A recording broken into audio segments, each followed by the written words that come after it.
भविष्यावर बोलू काही या कार्यक्रमात संपदा सगळ्यांचं स्वागत करते आणि मार्गदर्शक राशीचक्रकार शरदजी उपाध्ये यांचं सुद्धा मनापासून स्वागत करते। राशींची चर्चा आपण अनेक भाग करतो आहोत। आज चर्चेसाठी आपण रास निवडली ती कन्या रास। उपाध्यांच्या बऱ्याचशा कार्यक्रमांमधून किंवा लेखनामधून कन्या ही रास त्यांना नेहमीच मजेशीर वाटली। किंबहुना कन्यामुळे त्यांच्या कार्यक्रमाला उठावदार पण आलाय असं ते बरेचदा म्हणतात। ते का हे मी विचारणारच आहे, पण कन्या या राशीची व्यक्ती कशी असते, तिचा स्वभाव का असा होतो, वैद्यकीय दृष्ट्या तिने काय काळजी घ्यायला पाहिजे, हे सगळे प्रश्न विचारत राहूया। तुम्ही पाठवलेले प्रश्न त्यांच्यापर्यंत पोहोचवते। कन्या ही रास तुमची म्हणजे तुम्ही मजेशीर किस्से त्याच्याबद्दल सांगितलेत काही कार्यक्रमांमधनं आणि तुम्ही आज म्हणता त्याच्यामुळे माझे कार्यक्रम आणखीन यशस्वी होत आहेत। हे म्हणण्यामागचं पहिलं कारण सांगा।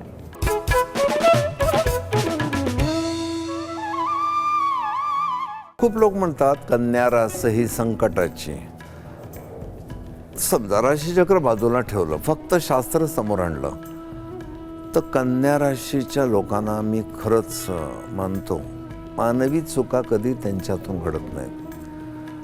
घर बंद करून समजा मे महिन्याच्या सुट्टीत बाहेर जायचं आहे, बेजबाबदारपणा कधी करणार नाहीत। गॅस सिलेंडर बरोबर बंद झाल्यानं ते बघणार, खिडक्या आहेत ना, दारातली बंद आहेत ना, कॅश घरात ठेवायची नाही, कॅश बँकेत ठेवू। चोरी होईलच असं नाही, पण कशावरनं होणार नाही, ते निगेटिव्ह गोष्टीचं पॉझिटिव्ह स्वरूपात रूपांतर करतात। पण सगळी व्यवस्था आधी करतात, अगदी आयताला धांदल असं नाही। बॅग आदल्या दिवशी तयार, गाडी जर रात्री 10ची असेल तर 8-8:30ला स्टेशनवर पोचणार। व्यवस्थित वागून अपघात टाळणारे लोक हे मला आधी आवडतं। मी अनेक वेळा सांगितलं आहे की कन्या राशीच्या मुली बसल्या टॅक्सीमध्ये तर त्यांची ओढणी बाहेर राहिली असं कधी होत नाही।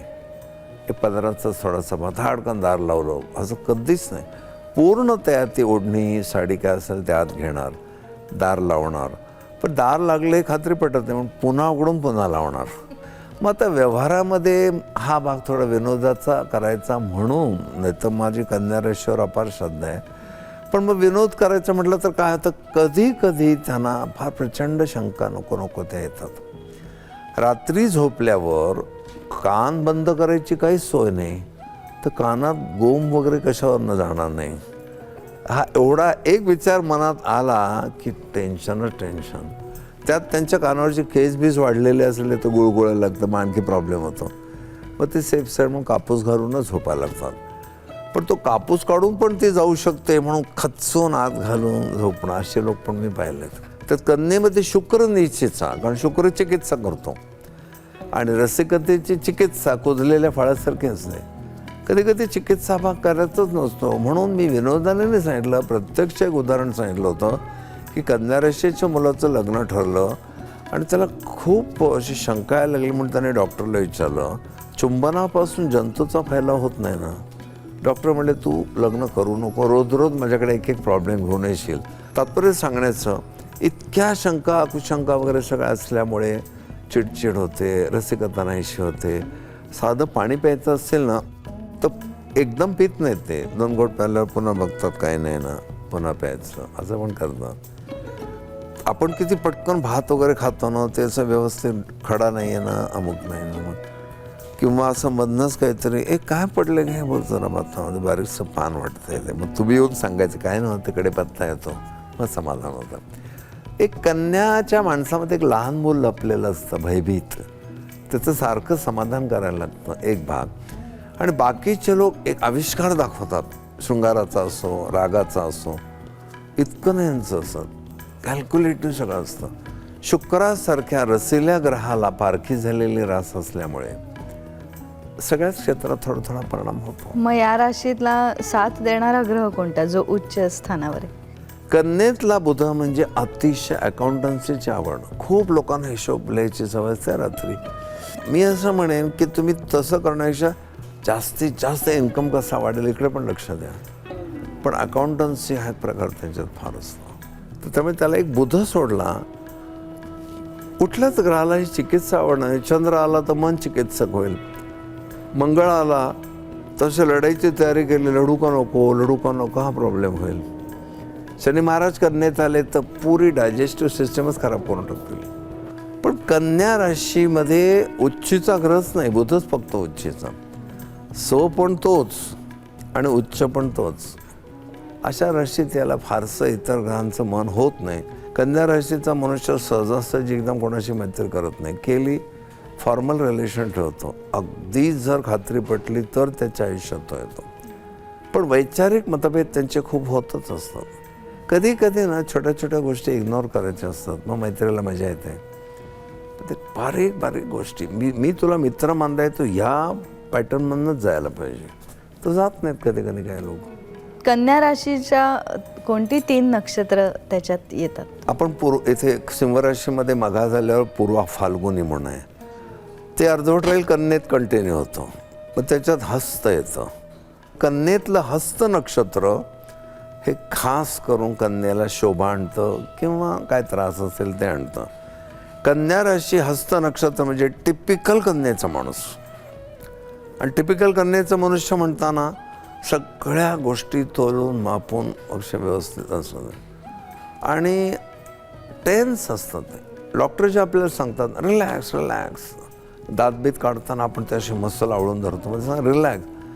पण ते रिलॅक्स होणं हे फार अवघड असतं कन्येला. कन्या राशीची माणसं अगदी कान देऊन हा कार्यक्रम ऐकतायत. याचं कारण असं 7:30 चालू आहे कन्या राशीला, त्याच्याविषयी सांगा.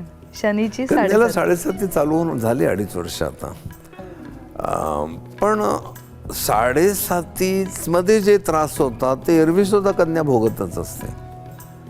याला एक कारण असतं, सारखी चिकित्सा करणं हा प्रकार आहे ना, तो मेंदूला खूप त्रासदायक ठरतो. ती म्हणून संकटाचे रास म्हणले. पण त्याचे फायदे किती आहेत बघ, की आता शेवाळ आहे किंवा पाणी पडलं आहे, कन्यावाला काळजी घेईल असं आधीच ती पॅन्ट व्यवस्थित कोण सावकाश जाईल. लोक म्हणतील काय घाबरतो, पडलो आणि काय फ्रॅक्चर झालं तर पुढचं कोण निस्तरणार, शांतीने जाऊ, ती पहिली काळजी घेईल. इतर लोक दौडादौड करतील ना, कन्यावाला जरा सावध चित्ताने वागेल. हा गुण पण आहे संसारामध्ये. आणि स्पोर्ट्समन स्पिरिटच्या बाबतीत बघायला गेलं तर जरा प्रॉब्लेम पण होतो. अनड्यू रिस्क तर सोडा, ड्यू रिस्क घेणं पण कन्यावाल्यांना कधी कधी जमत नाही. कन्या राशीचे लोक सेकंड पोझिशनवर छान राहतात, फर्स्ट पोझिशनवर. कन्या या राशीवर येणारी संकट तिच्याच गुणांमुळे कमी होऊ शकतात, पण त्याने आणखीन काय खबरदारी घेतली पाहिजे या स्वभावाची, याच्याविषयी जाणून घेऊया. जेवायला बसल्यावर ज्या वेडा देतात ना, बहुतेक लोक असं घेऊन पटकन तोंडात टाकतात. कन्यावाला कधी तसं करणार नाही. तो हळूच साईडला जाऊन तो उघडतो, न जाणो चुकून तंबाखू टाकली असेल. मनुष्य आपल्या नादात असतो, मला किती प्रॉब्लेम होईल. ते जे पान आहे ते वेड्याच्या पानाच्या बाहेर पिंपळाचं पान मी नाही बांधलं, कारण कधी कधी ते पण बांधतात आणि ते देतात. सोडल्यावर बारीक बारीक बारीक बघणार. मग तो असं का करतो, त्याने कुठेतरी ऐकलेलं असतं की राजा गोसावींच्या बाबतीत कोणीतरी त्यांना वेड्याचं पान देऊन आज शेंदूर टाकला होता, ऐकलेलं असतं. आणि कोणी बाईने सांगितलं होतं की मला वेड्याचं पान दिलं, त्यात खिळे होते छोटे छोटे, मला त्रास व्हावे म्हणून. मग मी न बघता कसं खायचं. त्यांचं किती बरोबर आहे बघ, की पोटात एखादी गोष्ट जायची आहे ना, बघून खाऊया ना. इथे बघायला गेलं तर लोक कन्यावाला म्हणतील ह्याला ना सारखे संशय. अरे पण पोटात एखादी वस्तू जायची आहे ना, चेक करायला नको का, असं त्यांचं म्हणणं आहे. याला मी गुण म्हणतो. मी राशीचक्रामध्ये मोजमजेसाठी प्रत्येक राशीच्या फिरक्या घेतो, पण कन्येचा हा व्यवस्थितपणा, कन्येची एक संशय वृत्ती ही विधायक आहे, हा पण फायदा. आता त्याची निगेटिव्ह बाजू कोणती, तर तुम्ही विडा वगैरे सोडून तपासून बा ठीक आहे, पण तुम्ही एकदा जोडीदार केलात, लग्न होऊन घरी आणलात, बस ती माझी धर्मपत्नी आहे, ती श्रद्धा आढळ पाहिजे. बऱ्याच कन्यावाल्यांना नंतर संशय पण चालू होतात, हे तुझं काही होतं का आधी कुठे. माझं पण होतं, मी तो मुद्दाम सांगतो, माझं पण एक 2-3 प्रकरणं होती. मग ती असते मस्त मिथुनवाली, ती म्हणते बघा ज्या अर्थी तुमचे माझे गुण एवढे चांगले जमलेत, आपले गुण सारखेच असले पाहिजेत दोघांचे. पण त्याला आता का खरं विचारायचं कारण नाही. इथे मी कन्यावालांना सांगेन चौकसपणा नको.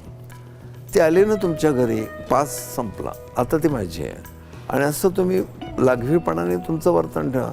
कन्यावाल्याला तसं शुक्राच्या चंद्राच्या माध्यमातून मूडमध्ये येता येत नाही.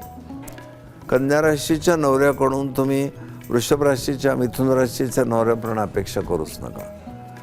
तो तर्कदुष्ट आहे, वाईट नाही, तर्कदुष्ट आहे. तांदूळ वगैरे निवडताना सुद्धा तो येता जाता कदाचित त्या बाईला सांगतो नीट निवडा, काल माझ्या जेवणात एक खडा आला होता. परफेक्ट कामं करा तुम्ही असं. कधी कधी असं बसलेलं असतो ना, एकदम आड्याकडे लक्ष जातं. तर आड्याला काय रोज साफ करत नाही आपण, कुठे असते जाळी बिळी वगैरे, त्याला सहन होत नाही. एक तर स्वतः झाडू गेली किंवा कोणाला तरी सांगेल तर बघा जळमटं लागले दिसत नाही का तुम्हाला, काय करता तुम्हाला घरी, तर ते काढून टाकल्याशिवाय त्याला बरं वाटत नाही. ह्या गोष्टीचं एक्स्ट्रा टॅक्सेशन ब्रेनला होतं, ब्रेन थकतो. आणि मोठं रिस्क जेव्हा घ्यायचं असतं ना, पैशाचं म्हणा एखाद्या योजनेचं, तर तो खूप घाबरून जातो. कारण बुधाचा आवाका कोण आहे, बुध मंटेसरीमधला आहे, कुमार वयाचा आहे, तो गुरु नाही आहे. मग असं एकदम मोठं प्रपोजल वगैरे ठेवलं की वेट मी त्याला 2-4 लोकांना विचारतो. बहुतेक कन्यावाले टॅक्स कन्सल्टंटला विचारतात. मग त्यांची एक श्रद्धा असते बुद्धिमान लोकांवर, वकील वगैरे असतात त्यांना, हे मी करू का, त्याचे धोके नाहीत ना काही. एक आणि सगळ्यात मला वाल्यांचा आवडतो गुण तो, बिलं वगैरे सगळी पटापट क्लिअर करायची, ठेवायची नाहीत. असं जिकडे तिकडे त्यांचा व्यवस्थितपणा असतो. त्याची बायको जर नेमकी मिथुनवाली असेल, मीनवाली असेल तर ती कंटाळते. मी असं म्हणेन मी कंटाळू नका, त्याचं इंटेन्शन बघा काय आहे. आणि तुमच्या लक्षात येतं की सदा 24 तास काय आपण रसिक असू शकत नाही, प्लॅनिंग हे पाहिजेच. पण कन्यावाल्यांचं प्लॅनिंग करता करता शुक्र हरवतो, त्याचे प्रॉब्लेम बरेचसे होतात. आणि हरवलेला शुक्र घेऊन आपण आनंदाने संसार नाही करू शकत. ती तेवढी काळजी त्याने घ्यावी. या कन्या राशीचं बोधचिन्ह कधी नुसतेच मुलीचा चेहरा असतो, तर कधी हातात कणीस, एका हातात कणीस आणि दुसऱ्या हातात अग्नी घेतलेली मुलगी दाखवतात. याच्या मागचं कारण प्रत्यक्षामध्ये उत्तरा हे हस्त वगैरे नक्षत्राने एक आकृती दिसते की डाव्या हातात अग्नीचं भांडं घेऊन, उजव्या हातात धान्याचं गणेश घेऊन ते भाजत भाजत नौकाविहार करणारी कुमारिका. मग नौकाविहार करताना सुद्धा जिला संध्याकाळच्या जेवणाची तयारी लागली आहे, ते नौकाविहाराचा आनंद ती घेत नाही. आणि नौकाविहार करताना वृषभ राशीचा वृद्ध माणूस बायकोच्या तोंडावर पाणी ओढतो मजेत. मग नौकाविहार करताना बापले संध्याकाळी जर आपण आधीच नौकाविहार राहतो बाजूला, हे नसतं टेन्शन येतं. आणि तिला कन्या म्हटलंय आणि इंग्लिशमध्ये व्हिर्गो म्हटलंय. तर काय कन्या राशीच्या मुली लग्न करत नाहीत असं नाही, पण ते लग्न झाल्यावर ज्या रसिकतेने संसार करायचा तो का होत नाही. तर हनीमूनला जाताना सगळी जोडपी किती मजेत असतात. कन्या राशीच्या मुलीला टेन्शन असतं, एड्स तर नसेल ना याला, मग आधी विचारायचं ना. मग ते आणि ते टेन्शन घेऊन तो हनीमूनला जाते. लग्न कार्याला आपल्याला गुलाबाचं फूल देतात, वृषभवाला असा काय रसिकपणे त्याचा आस्वाद घेतो. कन्याला पहिले चेक करणार, आळ्याबेळ्या नाहीत ना आतमध्ये, आणि मग वास घेणार त्याचा. कन्या राशीला या कटकटीतून थोडंसं बाजूला पडायचं असेल तर कुठल्या रत्नाची मदत घ्यायला लागते किंवा काय काळजी घ्यायला लागते? कन्या राशीच्या मंडळींची जर तब्येत बिघडली, इनव्हेरेबली बिघडते, तो प्रॉब्लेम पोटाचाच असतो. कन्या राशीच्या लोकांनी स्थलांतर करावं, राहत्या जागेपासून, त्या नेहमीच्या रुटीनपासून दूर गेलं की त्यांची तब्येत सुधारते. कन्या राशीच्या लोकांनी ॲबनॉर्मल पिक्चर्स बघू नयेत, भूताखेतांचे, मारझोडीचे, अमुक तमुक. आणि वाचन करताना सुद्धा पचेल ते खावे, जमेल ते करावे, रुचेल ते बोलावे. सगळ्यात महत्त्वाचं, कन्यावाल्यांनी स्वतःच्या मनाने औषधं घेऊ नयेत. त्यांना एक सवय असते, डोकं दुखायला क्रोसिनस घेऊ, मेटेसिनस घेऊ. तुम्ही देहाला सारखी का सवय लावता? माझं तर म्हणणं असं आहे, रोज रोज राखीव पोलीस बोलावू नयेत. काम करू दे जे नेमलेत पोलीस त्यांना. शरीराला अगदी असह्य झालं, शरीर म्हणतं मला थोडी मदत द्या, आता माझ्याच्याने होत नाही, तर तुम्ही ते बाहेरचे औषधं वगैरे घ्या. विशेषतः मी लक्झेटिव्ह बर्गेटिव्हबद्दल जास्त बोलतो आहे. रोज रोज त्रिफळा चूर्ण घेण्यापेक्षा निसर्गाला काम करू दे. आता हे सुद्धा मी काय सांगतो, आतड्याशी संबंधित गोष्टी आहेत, सगळ्यांना लागू पडतील असं नाही. पण खूप कन्यावाल्यांना जेवल्यानंतर जाणवतं आपण एवढं जेवायला नको होतं, केवढं तूप खाल्लं, थालीपीठ केवढं खाल्लं. आपण तू फिर ना जरा, पचून जाईल ते. बायकोचा मान राखला तिला बरं वाटलं ना. पण बायकोनी प्रेमानं केलेले गरम थालीपीठ लोणी, त्यातलं लोणी थोडं बाजूला काढून ठेवायचं, तिला राग येतो. बायकांना खाऊन पचवणारे नवरे आवडतात. मिच्ची का थोडं थोडं खाल्लेलं नाही आवडत. गुरुचरित्रात तर लिहिले, गाईला पाणी प्यायला जेवढा वेळ लागतो तेवढ्या वेळात जेवण आटपावं. का तर एक्सपोज होता यारला. झरोक्यातनं बघ धूळ कशी येत असते त्या. जेवढा वेळ तुम्ही अन्न एक्सपोज कराल तेवढं डेंजरस आहे ते. म्हणजे लोकांना काय वाटतं, गुरुचरित्र वगैरे हे सगळे आपले धार्मिक नुसते ग्रंथ आहे, नाही, रोजच्या जीवनाची त्याच्यामध्ये त्यांनी कल्पना दिली. कन्याबाल्यांना बरंच हळू जेवण्याची पण सवय असते काही ना. अगदी लिटररी 32 वेळा चावणं असं नाही, पण त्यांना काय मी सांगतो, जेवढा वेळ जास्त ते एक्सपोज होईल एअरला तेवढं दूषित होईल. तर तू जे म्हणतेस की यांच्यात रसिकता आणावी कशी किंवा काय, त्याच्यापेक्षा टेन्शन डायव्हर्ट कशी करावी. टेन्शन डायव्हर्ट केल्यावर उरलेला एक थोडा रसिक माणूस भेटेल, पण कन्येचा माणूस तुम्हाला 100% वृषभवाला नाही मिळणार, 100% तुळवाला मिळणार नाही. मिथुन ही मित्रराशीच आहे तरीसुद्धा ते कायम सावध असतात.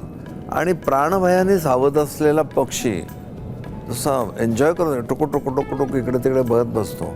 हरणं कशी उड्डाणं करतात पण भयंकर घाबरतात. हा स्वभाव, भयभीत होणे, फोबिया घेणे, हा एक कन्यावाल्यांचा स्वभाव असतो. अगदीच क्वचित त्यांना फार दूर नेलं, विलक्षण चांगला मूड आहे, त्या दिवशी 5वा 9वा चंद्र आहे, तर ते 2-2.25 दिवस मग जरा बऱ्यापैकी एन्जॉय कर. पण तुझा प्रश्नाचा रोग माझ्या लक्षात आला. कन्यावाल्याशी लग्न करणाऱ्या मुलामुलींना तुम्ही काय सांगाल? तर मी त्यांना असं सांगेन, तुम्ही एक सामान्य नवऱ्या मुलाची का नवरी मुलीच्या चौकटीत त्याला बसवू नका. ते एक वेगळं काम आहे, सावधचित्त आहे. मग हनीमूनला जर तो ते कुठेतरी लांब गेला तर तो तिथे पण की तू झोप, मी आलो, सगळं चेक करणार. आपण परक्या ठिकाणी आलो आहे, कोण कसं आहे माहिती नाही, सिक्युरिटी वगैरे मान्य आहे, पण व्यवस्थित हे करून मग येणं. ह्या गडबडीमध्ये मूड कितीतरी नाहीसा होतो. त्यामुळे ही कल्पना पूर्ण द्यावी. रोमॅन्टिक मूडला न्याय कन्येकडून 100% मिळणार नाही. त्याच्यात पण ते बऱ्याच वेळेला संशय असतात. हे मी जनरल कन्येचं बोलतोय.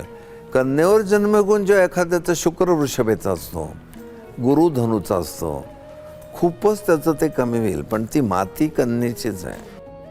पाचू या रत्नाचं सख्य असतं कन्येशी. थोडंसं नॉर्मल होण्याकडे त्याचा उपयोग होईल. अस्वस्थता कमी होणं एवढा परिणाम होईल. पण मिथुनेचा माणूस पाचू घालून जो भन्नाट सुटेल, कन्यावाला नाही.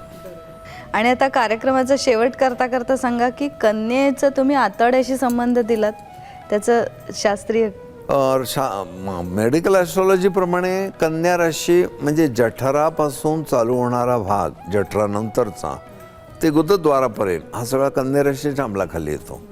त्याचं कार्यच सारखं पृथक्करण करणे.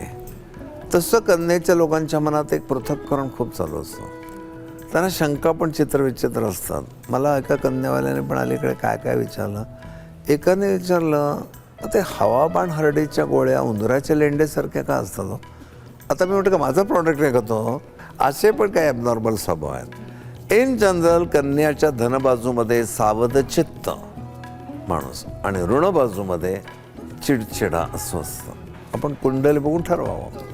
आता या सावधचित्त कन्येला इथे थांबायला लागतंय. कन्या या राशीबद्दल जाणून घेतलं. राशीवर इतरही अनेक गोष्टी प्रभाव टाकणाऱ्या असतात. त्यानुसार प्रत्येक व्यक्तीचा स्वभाव थोड्या छटा बदलतही जाऊ शकतात. पण ढोबळमानाने कन्या राशीचं व्यक्तिचित्र डोळ्यासमोर उभं राहतं. आज इथेच थांबते.